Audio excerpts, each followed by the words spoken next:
In the power vacuum that followed, Chandragupta Maurya rose with the guidance of Chanakya. Together they built a state unlike anything India had seen. Strategy now mattered as much as birth. The Mauryan Empire became the first imperial power to unite much of the subcontinent, supported by administration, roads, taxation, and a formidable army. Imperial India had entered the historical stage.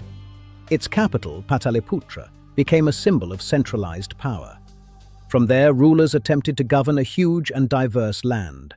A capital could now command distant provinces. Then came Ashoka.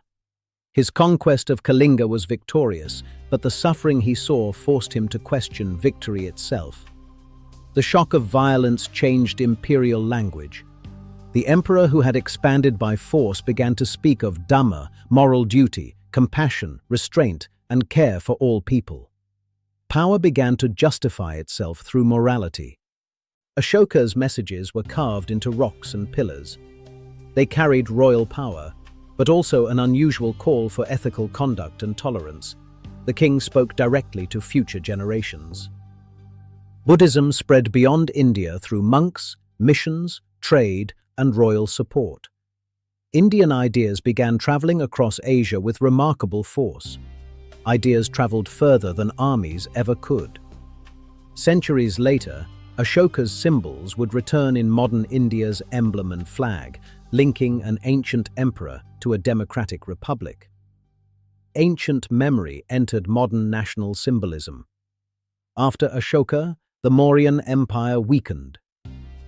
India did not disappear into silence. Instead, many regional powers created new cultural and political worlds.